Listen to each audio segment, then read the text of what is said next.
साथियों, dairy sector में जिन पशुपालकों को लाभ हो रहा है उसमें से ज्यादातर छोटे किसान ही है। किसी के पास 3 पशु हैं, 4 पशु हैं, किसी के पास 5, किसी के पास 7, और ऐसा करीब करीब पूरे देश में ही है। यहां कच्छ की बन्नी भैंस, ये हमारी बन्नी भैंस तो दुनिया में अपना नाम कमा रही है। कच्छ में तापमान चाहे 45 डिग्री हो या फिर तापमान 0 से नीचे हो, बन्नी भैंस आराम से सब कुछ सहती है और बहुत मौज से रहती है। इसे पानी भी कम चाहिए और चारे के लिए वो दूर दूर तक चल करके जाने में बन्नी की भैंस को कोई दिक्कत नहीं होती। एक दिन में ये भैंस औसतन करीब करीब 15 लीटर दूध देती है और इससे सालाना कमाई 2 से 3 लाख रुपए तक की होती है।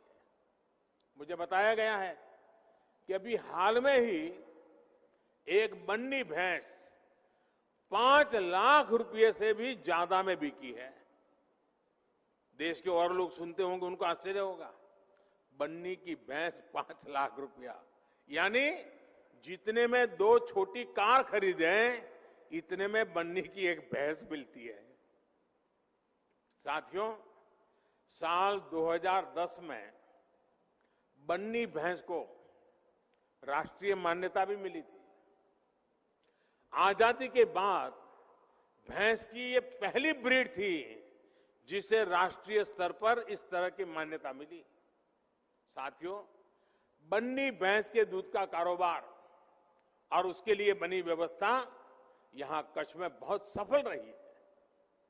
देश में बाकी जगह पर भी दूध उत्पादक और दूध का व्यवसाय करने वाला प्राइवेट और कोऑपरेटिव सेक्टर दोनों एक दूसरे से जुड़े हैं और एक बेहतरीन सप्लाई चेन उन्होंने खड़ी की है। इसी तरह फल सब्जी से जुड़े व्यवसाय में भी ज्यादातर बाजारों पर सरकारों का सीधा दखल नहीं है।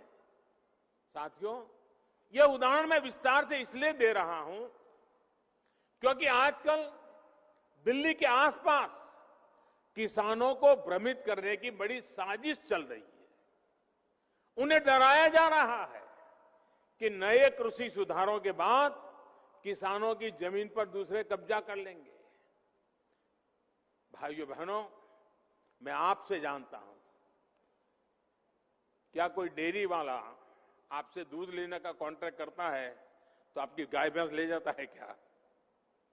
कोई फल सब्जी खरीदने का उद्यम करता है तो क्या आपकी जमीन ले जाता है क्या? आपकी प्रॉपर्टी उठा के ले जाता है क्या?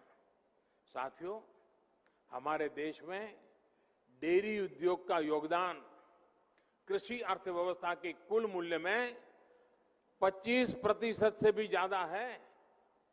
ये योगदान करीब करीब 8 लाख करोड़ रुपए होता है।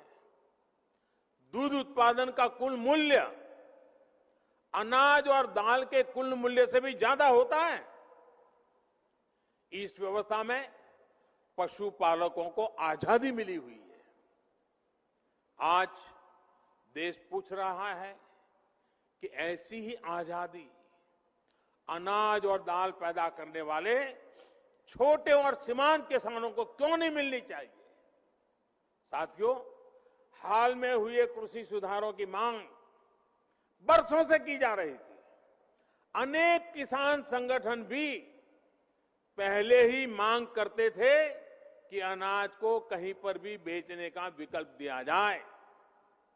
आज जो लोग विपक्ष में बैठकर किसानों को भ्रमित कर रहे हैं, वो भी अपनी सरकार के समय इन कृषि सुधारों के समर्थन में थे, लेकिन अपनी सरकार के रहते वो निर्णय नहीं ले पाए, किसानों को झूठे दिलासे देते रहे।